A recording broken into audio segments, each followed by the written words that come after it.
Hey there, this is Dana Arcuri, author, speaker, survivor, and advocate from danaarcuri.com. And today's topic is something I've been wanting to talk about for quite some time. And recently I had something that happened that brought light to this subject. And so we're going to talk about, are you a magnet for bullies and abuse? Many times people have discussed this online. We've discussed it in different forums and on social media, that we believe sometimes that there's like this target on our back, almost like we are a magnet for extremely unhealthy relationships and potential predators. And the reason why is because if we had already in the past experienced, say for example, child abuse, sexual assaults, narcissistic abuse, or any form of bullying, and it may have been a sibling, it may have been someone in school, or it could have been just cyberbullying on social media. But the bottom line is, if we have experienced at least one time in our past some form of unhealthy relationship, and it typically is something that could be verbal abuse, mental abuse, physical abuse, sexual abuse, or all of the above, the end result could be that we will encounter this again in our lifetime, at least one more time, if not more. And so I started doing research, and it's really, really challenging. A lot of research is outdated, and I try to steer away from anything that is like over 10 years old, because I believe that we need to keep fresh in any kind of credible information that we're researching. So I wasn't finding what I was really looking for, except for one thing, which when I start talking about another topic, I will bring up that statistic. But in the meanwhile, something did happen. And it was just another wake-up call. It was another brilliant light that just kind of like, boom, snap, flickered on, and I could see things so much more clearer. And the truth is, I've known for quite some time that there are some unhealthy things, such as Facebook. And while I don't want to have this whole entire video discussing why I am not happy with Facebook and why I believe it is an invasion of privacy, and why I believe there are people who are so caught up in the comparison trap, and there's a lot of judgments, and there's a lot of division going on, and there's just so many various negativity happening on that platform. I don't really want to get too wrapped up in that, but it does have a lot to do with what came to light this week. And I've known through earlier research when I was writing my book. So when I was writing The Soul Cry, Releasing and Healing the Wounds of Trauma, I did extensive research. And in that research, I did discover that those people who have been bullied and abused and mistreated by whoever it may be, and in statistics, you do know who it is. So it's not a stranger. In statistics, it is someone you know. It could be family, it could be neighbors, it could be relatives, it could be a loved one. It could be even a pastor or someone such as a school teacher.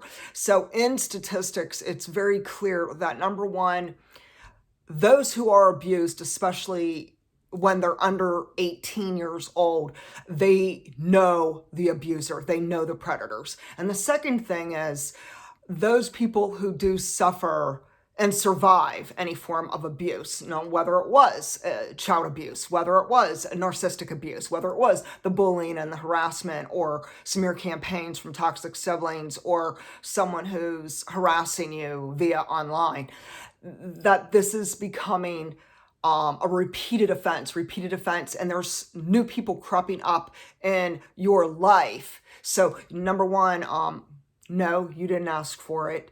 Number two, no, it's not your fault. Number three, this is very common in the abuse community. So when we even do research on domestic violence, we come to discover that those who have been violated in any form of domestic fashion, so it could be through marriage or it could be through an intimate relationship, but it could also be in the home front, meaning mom and dad or grandma and grandpa were very abusive, toxic, unhealthy, neglectful. And so what happens is when we have already been a victim of horrific trauma, oftentimes there's a lot that can happen, such as this disassociation, where you almost unconsciously pull away from that memory because it is so painful, it is so traumatic, it is so overwhelming and sometimes terrifying and triggering that our body tries to protect itself. And what happens is there are times we disassociate and we disconnect, and we may have fragmented memories. And there might be pieces of the puzzle that are still black. It's cloudy, it's fuzzy. We can't quite see every detail of our past, of the history, of the abuse, and of what happened. But let's bring this up to speed now on what this topic is about. This topic is about, do you feel like you are a magnet for more abuse? Meaning that there's going to be someone new coming across your path at this stage in your life, and you're going to find out down the road that they are a sociopath, or they're a predator, or they're a rapist, or they're a narcissistic person, or they're just a very, very unhealthy human being. And the reason I think it's important that we bring this up is because we're all suffering in silence. We're not talking about it. We're not speaking about the horrors, the unspeakable things that we go through. And if we already had one trauma and it's behind us, and we're still reeling in the magnitude of trauma and terror and fear and tears and the horrifying aftermath of trauma, which oftentimes is complex PTSD or different forms of anxiety and depression, and on the list goes. But what happens is we're still trying to pick up the pieces, the broken shard pieces like glass. Think about it. There's this long pathway of glass behind you, these shards of glass, and you don't want to touch it because if you do, it's going to hurt and you're going to bleed, and oh my goodness, you might remember what happened and it doesn't feel good. But sometimes we do remember, or we have a nightmare, or we cross paths with someone new, and like that, it triggers us because they're doing something, they're saying something, they're instigating trouble. And they're manipulating us in such a way that it brings back memories to what we went through in the past over here, and the past way back in our history. And so what happens is we suffer in silence. We don't talk about it. Why do we not talk about it? Because oftentimes we feel ashamed, we feel humiliated. People have told us to get over it, to be quiet. People censor us and silence us. People victim shame and victim blame. And this is just so common in the abuse community, especially anything relating to child abuse, narcissistic abuse, as well as sexual assaults. And I am no stranger to any of it. I mean, I've experienced all of it. All you have to do is pick up the pages of Soul Cry and read for yourself the horrifying, unspeakable things that I have been through and I have survived. But to catch this up to speed on how this relates to Facebook is that I've known for several years how unhealthy Facebook is. I'm at a place now where I'm just going to kind of call it out. It's very much like a narcissist. The power control, the manipulation, the constant battling, the having to defend yourself and having to be careful. You feel like you're walking on eggshells anytime you want to post something on Facebook. You feel like you're walking on eggshells because God forbid if you say something someone doesn't like, they're going to let you have it. And so for several years, I've been going through this and having a really challenging experience and taking many breaks. So I've been for several years, taking frequent breaks, and each time I come back, it eventually reaches that place of, no, it's not going to change. It's just like a narcissist. The narcissist will never change. They will always want to overpower you. Facebook will never change. They will always want to overpower you. The narcissist will never change. They want to control you. Facebook will never change. They aim to control you. The narcissist will never change. They're going to manipulate you. They're going to hurt you. They're going to find ways and continue to bully you as long as you are still in a relationship. Now, when we cut the ties to a narcissist or the toxic siblings or anyone who may be in any form abusive, and we walk away, we really do understand a lot more of what we had experienced of, yes, it really was bad. Yes, it really was traumatic. Yes, it really was a violation of my boundaries. And so I am on a new journey, people. I know I sound like a broken record for those of you who have watched the other Facebook videos, and I'm like, I'm leaving. But this time I cut the cord. I cut the cord for good. So I went on to my Facebook page earlier this week. I had a post that I considered somewhat neutral, meaning regardless of your answer, it's not necessarily right and it's not necessarily wrong. And there are times where I will do posts here and there that might be more of a neutral post. Other times I put myself out there, and more often I do put myself out there because that's who I am. I am transparent. I am a vulnerable person, where to have courage, that's what Brene Brown says, when you are courageous, when you allow yourself to be transparent, you are vulnerable. You will speak from your heart and from your soul, even if people don't agree with you or like it. You're going to be true to you because you are a truth seeker and you will not be silenced. And I have been on a journey of healing and becoming stronger and more empowered. And the longer I'm on Facebook, the more clear it becomes that they're like a narcissist. And I need to go no contact, and that means I need to no longer be on Facebook. So I did have a post earlier this week. I'm not even going to say what the topic was, but I'll just say it was more on a neutral kind of discussion. Meaning, you could say one thing or you could say another thing. You could agree with me. You could disagree with me. Hey, it's your life. By all means, you do what works for you. A lot of times I do have that motto, hey, whatever works. And we must know that what's right for me may not be right for you. And what's right for you may not be right for me. Okay, so we must understand that. But what happened was, after I had this post that I thought was okay, I found out real fast. It just kind of snowballed out of control. Immediately, there was a big war. People were battling. I'm going to call it out.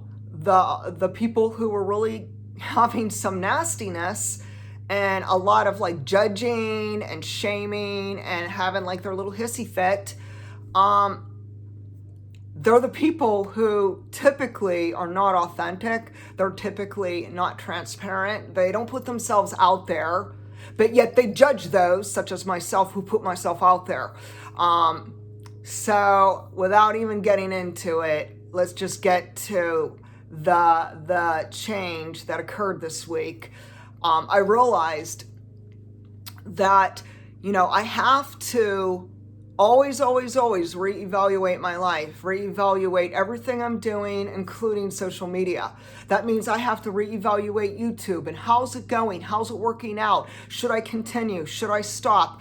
Is this really something I want to do in my time? Because remember, I don't earn 1 cent on YouTube because of most of the topics that I talk about are demonetized, and that's a whole other video in itself. And even on Facebook and Twitter, I have to always evaluate, is this platform working out for me or is it not? And for many, many years, I've known that no, it's not working out with Facebook. And so this week, I decided to just really treat Facebook the way I would treat a narcissist, because I believe they have so many similarities. Like there's just so many commonalities going on between what's happening on Facebook. And I mean, and we're talking the last 4 years, but it's been really, really intense for 1 year. For 1 year, super intense. Nevertheless, I took a cold look, a hard look, a clear examination, and decided that, you know, I would not permit a narcissist to continue being at war with me. You know, that's what a narcissist wants, to continually to get a reaction from you, you know, to push certain buttons, to get you to freak out, flip out, cry, yell, scream, and carry on and on and on. And then there would be this constant drama. Well, who has time for that, especially on Facebook? And so I'm going to treat Facebook the way I treat a narcissist. And from this point forward, that means no contact. So I'll just keep it real clear that I did have 2 Facebook pages.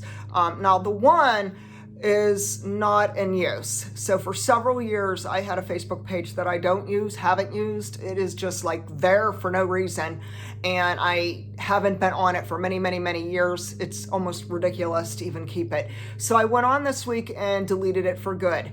Then I went to the page that I do use, and I deactivated my account. You know, isn't it amazing? Facebook's just like, well, you might change your mind. So in 30 days, oh, maybe in 60 days, oh, maybe even in 90 days, we're just going to keep reminding you to keep coming back. Isn't that just like a narcissist who's on the phone, keeps calling you, texting you, emailing you, knocking on your door, just kind of reminding you, like, I'm here. Oh, I need that narcissistic fuel for the fire.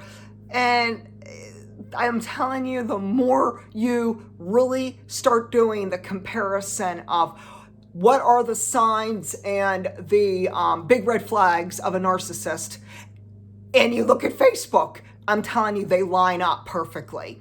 Now, I'm not going to just blame Facebook, though, because I have to also be honest with myself that there's a lot of people who follow me on Facebook who maybe I was friends with 10 years ago. I don't have anything in common with them anymore. You know, that person 10 years ago, that's not who I am today. When you're on a healing journey, you change and you transform to such a degree that oftentimes you will start weeding out people who are just no longer really a part of your life anymore. You have nothing in common or very little in common, or it could just be that you have gone different directions. Maybe it's a career change, maybe it's someone moved across the United States or to another country, but for whatever reason, many of us have realized that who we were when we first signed up to Facebook, and you know, for some of us it might be 10 years ago, 11 years ago, a long time ago, that's not who we are today, because we've changed, we have evolved,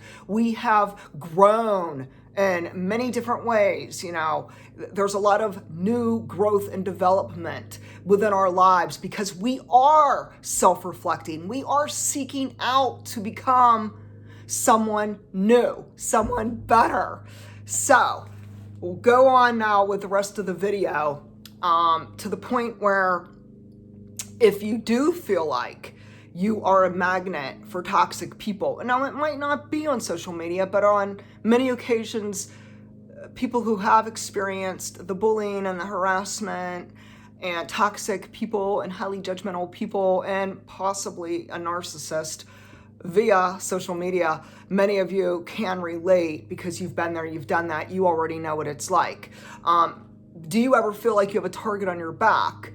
Do you feel like because maybe you had already, say, in your childhood or young adult life, or maybe early in your marriage, maybe you were a victim of domestic violence.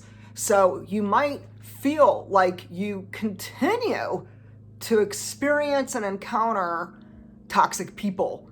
It might be repeated narcissist over and over and over. If it's not this narcissist, then it's a new one, and then it's a new one, and then it's a new one, and then it's a sociopath. And then it's someone who's just absolutely psycho and they're stalking you. So I totally get it because I've experienced it myself, and I have done a lot of soul searching this week, a whole heck of a lot of soul searching, people. Ha! The wisdom of soul searching. there's a lot of wonderful things that can spring forth when you dig deep and you ask yourself hard questions. And so I asked myself a hard question. I asked myself, hang on, I have my notes. I asked myself a hard question, and this was my breakthrough. Okay, so this was kind of like the brilliant light bulb moment and the breakthrough this week. Okay, so I had this breakthrough where I realized, because I have experienced the trauma and the abuse and the narcissistic mother and the toxic siblings and various predators and rapists, okay, I have continually crossed paths in many different times in my life with someone else who might be a predator, who might be a sociopath, who might be a stalker, who might be a narcissist. And so I started to ask myself, am I a magnet? Am I a magnet to attract these kind of people into my life? And here's the statistics now. In my research, I discovered, and this is on a government website from 2017, and they said that 51% of individuals who have experienced child abuse or any kind of form of violence in their young life 51% will experience repeated abuse again and again and again. I think the reality is that we become prey for predators. We become prey for a narcissist. And there is subtle signs that we may not know that we're like giving these subtle signs to these predators or these abusers and so forth. And so I asked myself, why? Okay, if we really want to get to the heart of it, the nitty gritty of it, like, why are we a magnet for toxic people? And part of it is, and then this is the hard part, this is the part I had to really confront, address, and I'm processing this. And I believe that I have been accustomed to so much abuse, so much unhealthy dynamics and relationships, including my birth family, that when someone crosses my path and they are unhealthy and they are toxic, a lot of times it feels normal. And I'm saddened today. I'm really saddened. Like this week, I had to take a little time out to kind of, man, that is rough. That is really rough. And we're not blaming ourselves. We're not shaming ourselves. We're not going to sit there and say that we're responsible because of some predator down the road or someone coming up in the future who's a narcissist. We're not blaming ourselves for their behavior. So I want to make it very, very clear in the communication I have with you that you are not at fault. It is not your fault. Even if you do have different signs that may be subtle or things that you're not even catching yourself about you, it's still not your fault. A predator, a rapist, an abuser, a narcissist must always have to be accountable and responsible for their own behaviors. But what I really have come to grasp this week is that, yes, I feel like I am marked. I feel like I have a target on my back that says, mess with me, go on, hurt me, go on, bully me. And it's extremely discouraging in one way, and in another way, at least I'm educating myself. I'm doing the research. I'm online. I'm reading that, hey, this is common. 51% of the people who have been abused, especially as children, are going to have repeated abuse, trauma, bullying, harassment, and so forth in the future. So we cannot get wrapped up in oh, pity party me and the whole thing, feeling awful about it. Instead, we could more so really build awareness. I think awareness is the biggest thing, the educating ourselves that, hey, yes, you are a trauma survivor. Yes, you've been through hell and back. Yes, it was so awful. It was horrifying. The things that happened were unspeakable. but we're going to have to really tread lightly on any new relationships, including online. We're going to have to really be careful with the whole thing to do with trusting those we don't know. And it doesn't mean that we're paranoid and we live in paranoia. No, we're not going to live in paranoia. But what we are going to do is we're going to always have that little that gut intuition, or that little antenna. If it starts blaring, oh, warning, warning, just like it did this week for me when I had a post that was fairly neutral and people were freaking out. It became a war zone. People are judging me. People are turning around saying really horrible things, and it got really nasty. And the meanwhile, I thought, this is so ridiculous. Wow, look at the drama. Like, come on, people. And another thing I think, though, is because we're doing the social distancing and the isolation, and there's many, many, many communities, countries, and states worldwide that are on lockdown. And even in this month of May 2020, they will continue on lockdown. So where I live, even though there's some other places in my state that maybe lifted a teeny tiny bit of the social distancing, where I live, they are on tight lockdown. And so people are really irritated. People are getting grumpy. People are getting kind of mean-spirited. And so I think it is coming across online, especially on Facebook, that people are getting a lot of division, a lot of drama, a lot of fighting back and forth, a lot of junior high behaviors. Okay, so we're going to wrap that up on the Facebook, and now we're going to talk about what I feel was my takeaway, because, I tell myself, instead of saying, why does this happen to me? No, I'm not going there. I'm not going to go there, because I already am educated. I already know that I am an abuse survivor. I know 51% of abuse survivors are going to experience repeated abuse and bullying and so forth, okay? So I get that, but there's also a lot more to it, and here we go. So what happens is, the more we become confident in ourselves. So, for example, the past few years, I've become really confident. I have left the cocoon. Oh, I am a butterfly. I tell you what, I am soaring high, people. I am confident in who I am. I mean, you wouldn't write this book if you weren't confident in what you've been through and how much you've healed and how much you've recovered and how much you have learned and the wisdom along the way. I'm telling you, people, this book sums up everything. And so when we become more confident, then we become more real. And when we become more real, we become more transparent. And when we become more transparent, I'm talking on Facebook, people. I'm talking on Twitter. I'm talking on YouTube. I'm talking face-to-face with other people. Okay, so we become more transparent, then we become more courageous to speak the truth. Okay, and the more we have this courage and we're speaking the truth, and we are truth tellers, and we are empaths, and we're compassionate, but we're bold, we are not going to be silenced. The more we are empowered, the more secure we feel within ourselves, within our own skin.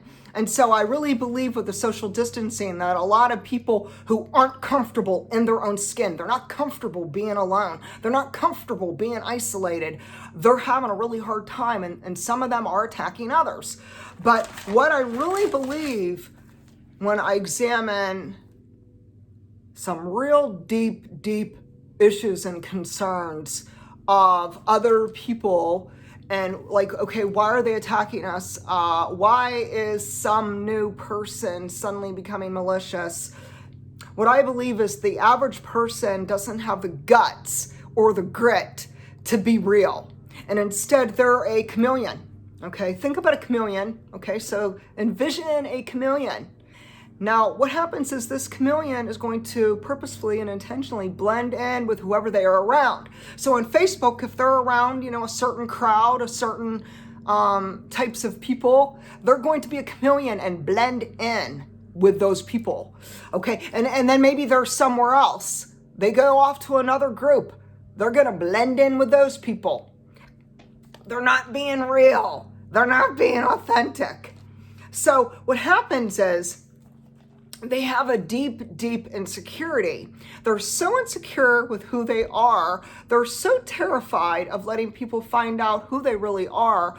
And so these people become chameleons, and they are starving for attention to such a high degree that they become a people pleaser. And they just want to fit in, even if it means they have to be a chameleon for the rest of their lives. They will not be a truth teller. They will not be bold. They will not have courage or bravery. They will not stand up for themselves. Instead, they're just going to blend in because they would like to disappear. You know, a lot of these people, they have been traumatized. That's why they're so insecure. But instead of doing the hard work, okay, come on now. It takes a lot of work, a lot of self-reflection, a lot of self-awareness, a lot of building healthy boundaries and looking within ourselves, a lot of revisiting our past, looking at relationships and taking a hard look at some unhealthy relationships and why they're in that state, why they're in that kind of mess. And we're doing the hard work. But those people who are chameleons, they're not doing no work. There's no self-reflection. There's no building awareness or having mindfulness or having any kind of discernment or wisdom. They're lazy. It all comes down to lazy. The person who is the people pleaser, they're simply living to make other people happy. They're living to make other people happy. And yet, on social media, if they see someone who is the bold person, the transparent person, the empowered person, the courageous person, the person who is a truth seeker and who tells it like it is and who might speak about things that other people don't speak about, that person who is the chameleon is going to become outraged. Now, why are they outraged? It's an internal fight within themselves. They're fighting and wrestling with their own self because they're battling the shame, and they're battling whatever they have been through, whatever turned them into some kind of people pleaser. You know, maybe they are a scapegoat. I don't know. But what I do know is these people who are chameleons, they attack those who are truth seekers. They will viciously manipulate, gaslight, and judge harshly people who are authentic. And I think at the root of it, they're jealous and they're envious because they're not authentic, because they're so fearful of just letting others see them as they are. They're so afraid that they won't be liked and accepted and approved, you know. And the thing about people who are transparent, who are authentic, we don't care anymore. Do you understand when you've been trampled on and you've been abused and used and spit out by all the narcissists and all the predators and all the toxic people, you reach a point in your life where you don't care what anyone else thinks, and they're not going to silence you anymore, and you are going to stay true to who you are, and you are going to talk about things even if it makes someone such as the chameleon very uncomfortable. And why? Because we're not going to be a people pleaser or keep peace when we know it's not causing us to have peace. You know, if we're hiding things and we're keeping secrets, because that's what the chameleon does, they keep secrets. They're secret tellers.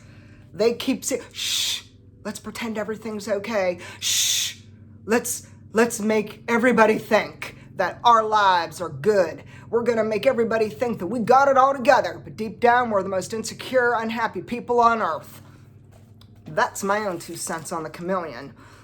Next is that I think that people who haven't done the hard work of healing, of doing the healing journey, of putting in the time to educate themselves, to build awareness, to acknowledge everything they have been through, that they are repulsed when people do speak the truth about what they have gone through. So for an example, on Facebook, plenty of times I spoke the truth about abuse. I talked about the Me Too movement. I talked about my brother-in-law who sexually assaulted me. I talked about the statutory rape, and people were just outraged. Oh, don't talk about it. Shh.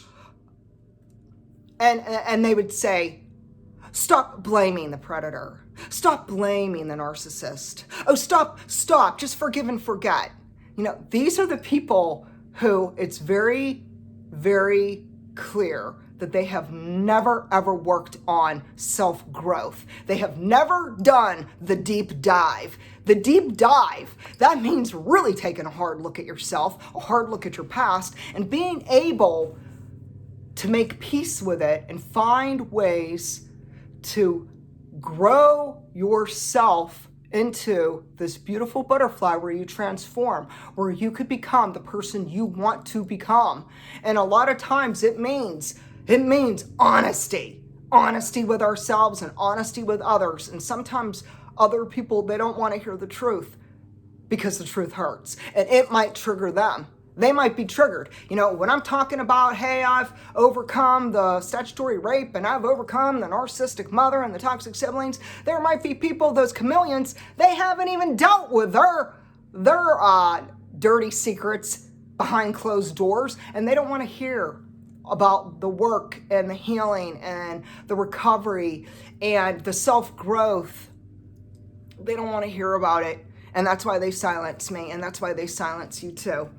And so the one thing I really think we must, again, end on this note, if for any reason you are a magnet or a target for any form of abuse, bullying, and what have you, understand it's not your fault. Only the abuser can take responsibility for their own actions, words, behaviors, and so forth.